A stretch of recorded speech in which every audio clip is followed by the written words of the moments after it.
नमस्कार मित्रांनो, बघा मागच्या वेळेला आपण फेब्रुवारी 2020च्या बुद्धिमत्ता पेपर 2 मधील जो बुद्धिमत्तेचा भाग आहे बरोबर, त्या बुद्धिमत्तेच्या भागातील प्रश्न क्रमांक 26 ते 42 पाहिले होते। तो व्हिडिओ तुम्हाला एंड स्क्रीनला मिळेलच, तो तुम्ही अवश्य पहा। तर आजच्या व्हिडिओमध्ये आपण प्रश्न क्रमांक 43 पासून पुढील जे प्रश्न आहेत त्यातील प्रत्येक प्रश्न संपूर्ण स्पष्टीकरणासह तुम्हाला मी इथे स्पष्ट करून दाखवणार आहे।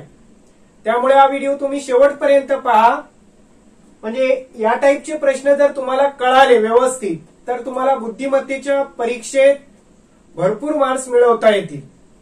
तर चला तर आपण पाहूया प्रश्न क्रमांक 43 मध्ये। बघा 43 आणि 44 आकृत्यामध्ये आरशातील प्रतिमा आपल्याला शोधायची। तर आरशातील प्रतिमा शोधणं अत्यंत सोपं आहे, फक्त काही छोट्या मोठ्या ट्रिक आहेत त्या तुम्ही फॉलो करायच्या। बघा आता हा एस आणि आर दाखवलेला आहे, याच्या आरशातील प्रतिमा या पर्यायांपैकी कोणती असेल? तर बघा आरशातील प्रतिमेत डावी बाजू आणि उजवी बाजू यांची अदलाबदल होती, कळलं? आता बघा आपण आरशाच्या जवळ जो भाग आहे तो आधी काढायचा, कोणता? आर भाग आहे, पण आर उलटा होईल बरोबर। तर आता प्रथम आपण आरची रेषा काढू इथे एवढ्याच अंतरावर, आर आधी येईल ना, आरची रेषा। पुढे बघा हा असा भाग आलेला आहे बरोबर, आरशाकडे येऊन दूर गेला, आपण पण आरशाकडे यायचं आणि दूर जायचं, कळालं? जसं पीचं क्यू झालं आणि ही रेषा आरशाकडे आली, मग आपण पण इकडनं आरशाकडे यायचं, आहे की नाही सोपं? आता काय राहिला यस। आता यस बघा असा आरशाकडे गेलाय, मग या बिंदूपासून आपण असं आरशाकडे यायचं आणि इकडनं मग परत तो दूर चालला आरशापासून, म्हणजे आपण असं आरशाकडे आलो आणि आपण परत असं आरशापासून दूर जायचं। म्हणजे बघा आता कोणता पर्याय दिसतो? पर्याय क्रमांक 1च आहे, म्हणजे पर्याय 1 तुमचं काय असेल? उत्तर असेल, कळालं? अत्यंत सोपं आहे। बघा पुढचंही बघा, काळजीपूर्वक लक्ष द्या। आता याच्यामध्ये पण आपल्याला पर्याय निवडायचा आहे। आता बघा आरशाच्या जवळ कोणता भाग आहे? सी आणि फाय बरोबर। मग सी जो आहे तो उलटा होईल, तो असा नाही येणार बरोबर, सी असा आलेला आहे आरशाकडे, आपण पण असे यायचं। बघा सी उलटा झाला की नाही। आता फाय, आता 5 कसे काढायचे? आता ही रेषा बघा आरशापासून दूर गेली, मग आपण पण इकडनं आरशापासून थोडं दूर जायचं बरोबर। मग आपण खाली येणार, ठीक आहे, इथे खाली आलो आणि मग परत असा गोल आरशापासून दूर गेला, मग परत आपण असं यायचं, कळालं? बघा 5 असे दिसतील। आता काय यू, आता यू चा हा भाग आणि हा भाग यू जसाच्या तसा येईल, म्हणजे यू इकडे येईल। बघा यू दूर आहे आरशापासून म्हणून दूर आला प्रतिमेत पण, आणि पीचं क्यू होणार कसं ते बघा। आता ही रेषा आपण काढली समजा अशी बरोबर, आणि हे असं आलेलं आहे, तर आपल्याला असं यावं लागेल, म्हणजे पीचं काय झालं? क्यू। तर आता बघूया पर्याय, हे तर नाहीच, सी 5 उलट यू आणि क्यू, म्हणजे पर्याय क्रमांक 2 तुमचं काय उत्तर आहे, कळालं? जर व्यवस्थित ऑब्झर्व केला तर सहजच याची उत्तरं तुम्हाला मिळतात, पण प्रत्यक्ष आकृती आपण काढून पाहिजे। आता बघा पुढील आकृती, पाण्यातील प्रतिमा किंवा प्रतिबिंब आपल्याला शोधायचंय। तर या ठिकाणी पाण्यातील प्रतिबिंब जे असतं ते खालच्या बाजूला तयार होत असतं, कळालं? तर आपल्याला योग्य तो पर्याय निवडायचा आहे। बघा आपण पाहिलं मागच्या वेळेला की आरशातील प्रतिमेत डावी आणि उजवी बाजू बदलते, इथे डावी आणि उजवी बाजू बदलत नाही, तर वरचा भाग खाली आणि खालचा भाग वर येतो, कळालं? परत इथे ट्रिक काय?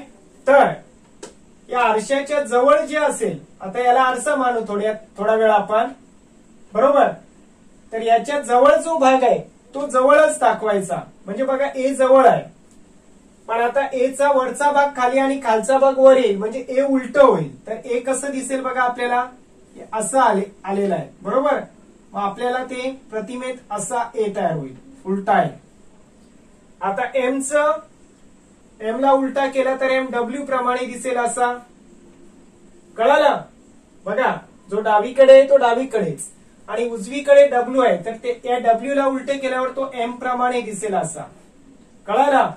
आणि आता पी ची रेषा काढू. इथे गल्लत होऊ शकते बघा. बघा सर दूर इथे असा गोल केलेला आहे तर आपल्याला आता पीच असं जर आपण गेलो इथनं असं दूर गेलो तर आपल्याला पी असा बी प्रमाणे दिसेल. कळालं. तर आता आपण शोधूया. ए उलटा असलेले हे तर नाहीच. इथे ए उलटा आहे पण डब्ल्यू एम आहे. इथे आहे का डब्ल्यू डब्ल्यूच आहे म्हणजे हे पण नाही चालणार. तिथे ए सरळ आहे म्हणजे हे पण चुकलेलं आहे. तर ते बरोबर असेल. ए उलटा डब्ल्यू एम आणि बी म्हणजे पर्याय क्रमांक 4 याचं उत्तर असेल. कळलं. तर अत्यंत सोप्या पद्धतीने आपण जर ऑब्झर्वेशन केलं नीट तर आपल्याला याची सहज उत्तरं मिळतात. 47वा प्रश्न. अक्षय आरतीला म्हणाला तुझ्या आईचे वडील हे माझ्या वडिलांचे वडील आहेत तर अक्षय आरतीच्या आईचा कोण. बघा नातेसंबंधावर आधारित हा प्रश्न हमखास असतो आणि सोडवणं पण अत्यंत सोपं आहे. फक्त सुरुवात कुठून करायची ती कळायला पाहिजे. बघा अक्षय आरतीला म्हणाला काय की तुझ्या आईचे वडील म्हणजे आरतीच्या आईचे वडील म्हणजे इथून सुरुवात करू आपण. आरती बरोबर. आरतीची आई येते ना लक्षात. आणि त्या आईचे परत वडील येते लक्षात. यांच्याबद्दल माहिती सांगितलेली आहे. अक्षय आरतीला म्हणाला आरतीच्या आईचे वडील. आता यांच्याबद्दल माहिती आहे काय. हे माझ्या म्हणजे अक्षयच्या वडिलांचे वडील. आता इथे हे जे आहेत ते अक्षयच्या वडिलांचे बरोबर वडील आहेत. येते लक्षात. म्हणजे इथे कोण येणार अक्षय. बघा अक्षयच्या वडिलांचे वडील हे आरतीच्या आईचे पण वडील आहे. याचा अर्थ काय कळालं तुम्हाला. आरतीची आई आणि अक्षयचे वडील हे सख्खे बहीण भाऊ आहेत. बरोबर ना. बहीण भाऊ असल्यामुळे आता पुढे काय विचारलंय. अक्षय आरतीच्या आईचा कोण. आता आरतीची आई आणि अक्षय. आता आरतीच्या आईसाठी अक्षय कोण झाला भावाचा मुलगा. बरोबर. आणि भावाच्या मुलाला काय म्हणतात भाचा. म्हणजे पर्याय क्रमांक 4 हे तुमचं उत्तर असेल. कळालं. पुढे बघा आकृतीतील त्रिकोणांची संख्या किती. आता या ठिकाणी त्रिकोण किती आहेत ते पाहू. पहिल्यांदा आपण लहान त्रिकोण विचारात घेऊ. बघा A B C D E F G H किती आहेत बघा. 1 2 3 4 5 6 7 8 म्हणजे छोटे त्रिकोण किती झाले 8. बरोबर ना. येते लक्षात. आता आपण एबीचा एक त्रिकोण तयार होईल. ठीक आहे. नंतर सीडीचा एक त्रिकोण तयार होईल. नंतर ईएफचा एक त्रिकोण तयार होईल. बरोबर. नंतर जीएचचा एक त्रिकोण तयार होईल. म्हणजे हे त्रिकोण किती झाले परत 4. कळलं. आता आणखी त्रिकोण तयार होतात का बघा. 8 आणि 4 12 झाले. आता या ठिकाणी जर आपण असा एक त्रिकोण विचारात घेतला बघा एवढा पूर्ण भाग तर हा एक त्रिकोण तयार झालेला आहे. म्हणजे हा एक त्रिकोण वाढला. बरोबर. आणि त्यानंतर हा सर्वात मोठा त्रिकोण असा तयार झालेला आहे. म्हणजे हा अजून एक त्रिकोण वाढला. म्हणजे आणखी किती त्रिकोण वाढले 2.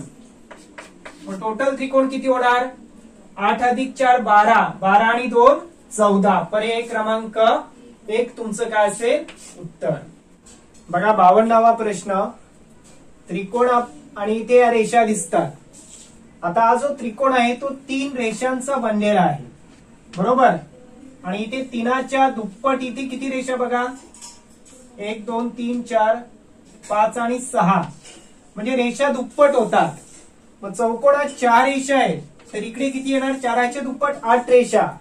परंतु जर तुम्ही ऑप्शन पाहिले तर प्रत्येक ऑप्शन मध्ये 8 रेषा आहेत.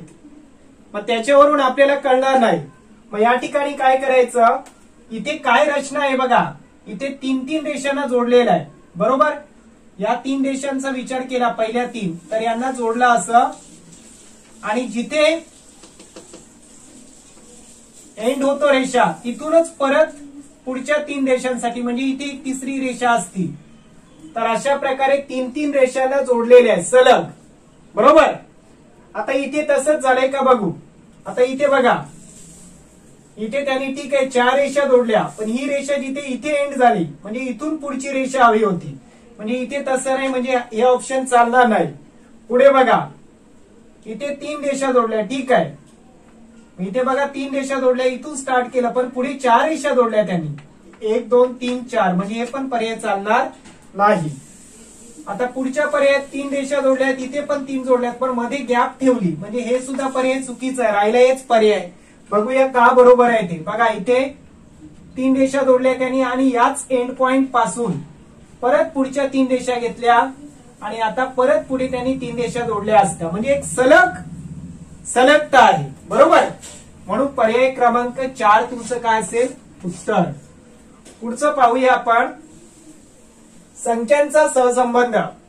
आता पहिल्या संख्येपासून 5 पासून 12 ज्या नियमाने झाली त्याच नियमाने 6 पासून आपल्याला पुढची संख्या मिळवायची. तर बघूया आपण, तर 5 चे 12 कसे झाले बघा. 5 दुने 10 अधिक 2 12 होतात, ठीक आहे. तर 6 दुने 12 अधिक 2 14, पण 14 ऑप्शन नाही.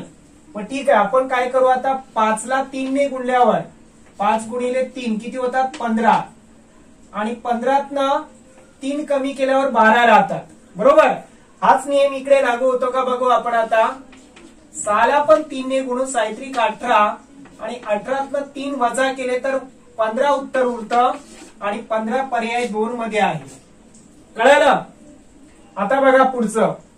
आता पुढच्या संख्या ज्या आहेत त्या मोठ्या आहेत. 4 7 24 आणि 39, 24 दुने 48, काही संबंध दिसत नाही. 43 96, डबल पण नाही. बरोबर, 86 डबल येते. अशा वेळेला अंकांचं निरीक्षण करायचं. बघा, 4 पासून 6 कसे मिळाले, तर 4 मध्ये 2 मिळवले. 3 पासून 4 कसे मिळवले, तर 3 मध्ये 1 मिळवला.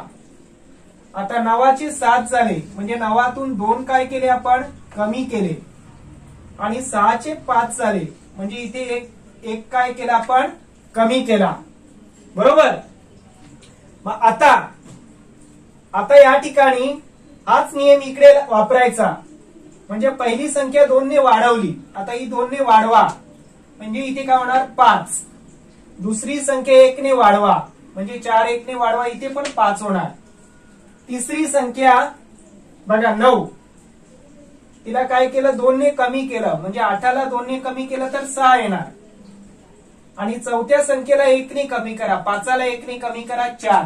तिसरे पर्याय 55 64, पर्याय क्रमांक 3. बरं, हा जो 53वा प्रश्न आहे याचं उत्तर दुसरं पण येऊ शकतं 21. कसं बघा, 5 ला 2 ने कमी करा 3 राहतात. बरोबर, आता या 5 आणि 3चा गुणाकार करा 15 येतो. येते लक्षात. या 15तून आपण 3 कमी केले तर तुम्हाला 12 मिळतील. ठीक आहे.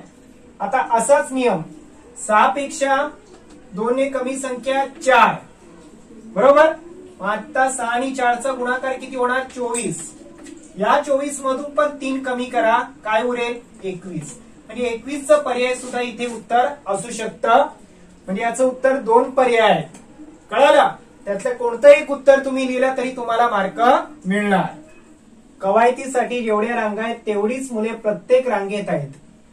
जर प्रत्येक रांगेत 15 मुले असतील तर मैदानावरील सर्व मुलांची संख्या किती. बघा, अत्यंत सोपा प्रश्न आहे. तत्पूर्वी तुम्ही एक गोष्ट लक्षात घ्या. समजा 4 मुलांची एक रांग आहे, बरोबर, मैदानावर. अशा आपण 3 रांगा घेतल्या, 2 आणि 3 रांगा घेतल्या. बघा, एका रांगेत किती मुलं आहेत 4 मुलं आहेत एका रांगेत. आणि अशा किती रांगा घेतल्या आपण 1 2 3. तर टोटल मुलं किती झाली बघा 4 1 4 4 2 8 4 3 12. मुलं किती आहेत आपली 12 आहेत. बरोबर. आता प्रत्येक वेळेला अशी संख्या मोजणार का नाहीतर 12 कशी येणार 4 आणि 3चा गुणाकार करू. बरोबर. म्हणजे जेवढी मुलं आहेत आणि जेवढ्या रांगा आहेत यांच्या संख्यांचा गुणाकार करायचा. मग आता इथे 15 मुलं आहेत एका रांगेत आणि अशा किती रांगा आहेत 15 रांगा आहेत. मग 15 गुणिले 15 एकूण मुलांची संख्या 15चा वर्ग 15 गुणिले 15 किती होणार तर 225. कळलं ना. म्हणजेच मैदानावरील एकूण मुले 225 आहे. बघा तर पुढचा प्रश्न. जॉन पूर्वेकडे पाठ करून उभा आहे. तो त्याच्या उजव्या बाजूने काटकोनात 2दा फिरला तर त्याचे तोंड कोणत्या दिशेला असेल. अत्यंत सोपा प्रश्न आहे. तुम्हाला प्रथम दिशा ज्ञान माहित असणं आवश्यक आहे. बघा असा एक काटकोन काढणाऱ्या 2 रेषा काढायच्या. इथे आता मुख्य दिशाच आहेत बघा. तर वरच्या भागात जी दिशा असते ती उत्तर असते. खालची दिशा दक्षिण. वर उत्तर खाली दक्षिण.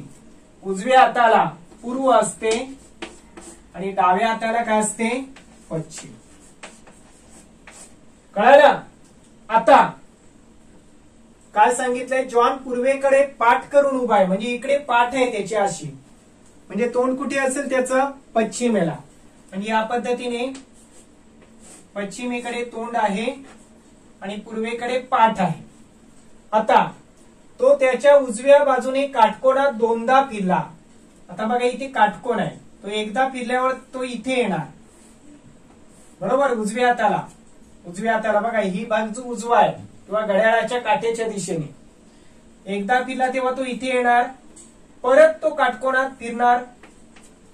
दुसऱ्यांदा फिरणार तेव्हा हे टोक म्हणजे तोंड कुठे राहणार त्याचं बघा असे या पोझिशनला येणार तो. म्हणजे दुसऱ्या वेळेला फिरल्यावर त्याचं तोंड कोणत्या दिशेला असेल पूर्वेला. बरोबर. म्हणजेच काय पर्याय क्रमांक 3 हे तुमचं काय असेल उत्तर. अहमद पश्चिमेला 18 किलोमीटर गेला. त्यानंतर दक्षिणेला 11.5 आणि पूर्वेला 6.5 किलोमीटर गेला. परत उत्तरेला 11.5 जाऊन थांबला तर तो मूळ ठिकाणापासून किती अंतरावर आहे. बघा प्रश्न वाचताना कठीण वाटतो पण अत्यंत सोपा आहे. तुम्हाला दिशा ज्ञान माहित असलं पाहिजे. परत आपण इथे दिशा दर्शवणारा आकृती काढू आपण. लक्ष द्या आता. तर तुम्हाला माहिती आहे वरची दिशा उत्तर असते. खालची दिशा दक्षिण. उजव्या हाताला पूर्व आणि डाव्या हाताला काय असते पश्चिम. आता पाहूया आपण. आता समजा जॉन या ठिकाणी उभा आहे मध्यभागी. बरोबर. तो प्रथम पश्चिमेला 18 किलोमीटर गेला म्हणजे पश्चिमेला इकडे आला. तो असा चालत आला सरळ म्हणजे इथपर्यंत तो आला. समजा हे किती आला 18. पुढे काय नंतर तो दक्षिणेला 11.5 गेला. आता दक्षिणेला म्हणजे खाली येणार तो. आता 18 पेक्षा कमी दाखवू आपण 11.5. ठीक आहे ना. इथपर्यंत आला तो दक्षिणेला. प्रत्येक वेळेला काटकोनात येणारा. पुढे दक्षिणेला 11.5 गेला. त्यानंतर पूर्वेला 6.5 गेला. मग तो परत पूर्वेला असं सरळ जाईल. येथे लक्षात या पद्धतीने बघा. पूर्वेला किती जाणार तो 6.5 काटकोनात. बरोबर. पूर्वेला 6.5 गेल्यानंतर परत उत्तरेला तो गेला 11.5. उत्तरेला म्हणजे आता उत्तर दिशा बघा वरती आहे म्हणजे असा तो परत येणार वरच्या दिशेला 11.5 म्हणजे एवढंच अंतर पार केलं त्याने परत. बरोबर. तर आता विचारलंय मूळ ठिकाणापासून किती अंतरावर आहे तो. आता या ठिकाणी बघा मूळ ठिकाणापासून तो एवढ्या अंतरावर आहे. एवढ्या अंतरावर. बरोबर. मग हे अंतर कसं काढणार तर बघा हे एकूण अंतर किती आहे 18 आहे आणि त्यातून हे अंतर 6.5 आहे. ती आयत तयार झालाय. आयताच्या सम्मुख बाजू समान असतात म्हणजे हे 6.5 आहे तर हे पण किती येणार 6.5 आणि या टोटल 18 मधून 6.5 कमी केलं तर एवढ्या अंतरावर तो मूळ ठिकाणापासून आहे. म्हणजे आपल्याला काय करावं लागेल 18.0 मधून 6.5 कमी करायचे. म्हणजे बघा आता उत्तर मिळेल. आता 10 5 गेले 5, 7 आला 1 दशांश स्थळ, 18 7 गेले 11. 11.5 अंतरावरच आहे तो मूळ ठिकाणापासून पर्याय क्रमांक 4. बघा या पद्धतीने सोडवता येईल. मंदारचा जन्म 7 जुलै 2007 ला शनिवारी झाला, तर त्याचा दुसरा वाढदिवस कोणत्या वारी येईल? बघा त्याचा जन्म कधी आहे बघा, 7 जुलै 2007 ला, बरोबर. तर आता 7 जुलै 2008 ला त्याचा पहिला वाढदिवस असेल, बरोबर. आणि 7 जुलै 2009 ला त्याचा दुसरा वाढदिवस असेल. आता प्रत्येक वारी, प्रत्येक नवीन वर्षाला वार हा 1 दिवस पुढे जातो, बरोबर. परंतु जर वर्ष लीप वर्ष असेल तर मात्र वार 2 दिवस पुढे जातो. आता बघा 2008 ही लीप वर्ष आहे. लीप वर्ष कसं ओळखायचं, तर ज्या वर्षाच्या शेवटच्या 2 अंकांना 4 ने भाग जातो, म्हणजे शेवटचे 2 अंक 00 असतील, जसं 2000 किंवा 2004, नंतर 2008, 12, 16, 20 ही वर्षे कशी असतील, लीप वर्ष. आता नुकतंच 2020 लीप वर्ष होतं बघा. मग तसं 2008 ही लीप वर्ष आहे आणि लीप वर्ष असल्यामुळे वार जो आहे तो 2 दिवस पुढे जाईल, बरोबर. म्हणजे 2008 ला वार 2 दिवस पुढे जाईल आणि 2009 ला अजून 1 दिवस पुढे जाईल, कारण हे लीप वर्ष नाही. म्हणजे एकूण वार किती दिवस पुढे जाईल, 3 दिवस पुढे. आता बघा शनिवार नंतर 3 दिवस, रविवार, सोमवार, मंगळवार, म्हणजेच त्याच्या दुसऱ्या वाढदिवसाला कोणता वार असेल, मंगळवार असेल. कळलं? बघा तर पुढील प्रश्न, एका वर्षी 15 ऑगस्टला सोमवार होता, तर त्याच वर्षातील 6 सप्टेंबर कोणत्या वारी येईल? तर बघा 2 महिने आहेत. पहिला ऑगस्ट. आता ऑगस्ट महिन्याचे दिवस किती येणार, एकूण दिवस किती असतात, तर 31 दिवस असतात, बरोबर. ते या पद्धतीने बघा, जानेवारी, फेब्रुवारी, मार्च, एप्रिल अशा पद्धतीने ऑगस्टचे 31 दिवस असतात. आता ते 31 मधून पहिले 15 दिवस कमी होणार, कारण सोमवारच्या पुढे आपण वार मोजायला सुरुवात करणार. म्हणजे 31 वजा 15, ऑगस्टचे दिवस किती राहिले, तर 16 दिवस, बरोबर. आणि सप्टेंबर, सप्टेंबरचा कुठपर्यंत वार, आपल्याला कोणता वार पाहिजे, 6 सप्टेंबर. मग सप्टेंबरचे 6 दिवसच घ्यावे लागतील आपल्याला, पुढचे किती दिवस आहेत याची गरज नाही. म्हणजे फक्त किती, 6 दिवस. मग आता एकूण दिवस किती होणार बघा, तर एकूण दिवस किती होणार, 16 अधिक 6 बरोबर 22 दिवस. मग आता 22 दिवस वार पुढे न्यायचा का, कळलं? 22 दिवस वार पुढे मोजत जाणार का तुम्ही, नाही. तर मग त्यासाठी काय करायचा, ह्या ज्या संख्येला 7 भाग द्यायचा, कारण 7 दिवसानंतर वार रिपीट होतो. मग बघा आता 7 त्रिक 21, बाकी किती राहिली, 1. म्हणजे जी बाकी राहील, जेवढी बाकी राहील तेवढे दिवस वार पुढे न्यायचं. म्हणजे सोमवारपासून एकच दिवस वार पुढे जाईल, कळलं? म्हणजेच काय, सोमवार नंतर पहिलाच दिवस म्हणजे काय, मंगळवार तुमचं काय असेल, उत्तर. आलं लक्षात? पुढे बघा, जेथे लहान मुले खेळत होती तेथे कचरा पडलेला पाहून राजूने कोणती कृती करणं योग्य होईल? पहिलं, कचरा उचलून कचरा कुंडीत टाकला. दुसरं, दुर्लक्ष केलं. तिसरं, सर्व मुलांना हाकलून लावलं. आणि चौथं, तेथे रखवालदाराला मुद्दाम उचलण्यास सांगितले. आता बघा, दुर्लक्ष करणं योग्य राहील का, सामाजिक जाणीवेचा प्रश्न असतो हा, तर नाही. सर्व मुलांना हाकलून लावता येणार नाही, कारण ती खेळतात. पुढे रखवालदाराला मुद्दाम उचलायला सांगितलं, ते काम रखवालदाराचं पण नाही, कळलं? मग सामाजिक जाणीव आपल्याला आहे म्हणून आपण स्वतः, म्हणजे राजूने तो स्वतः कचरा उचलून कचरा कुंडीत टाकावा, कळालं? म्हणजे पर्याय क्रमांक 1 तुमचं काय असेल, उत्तर.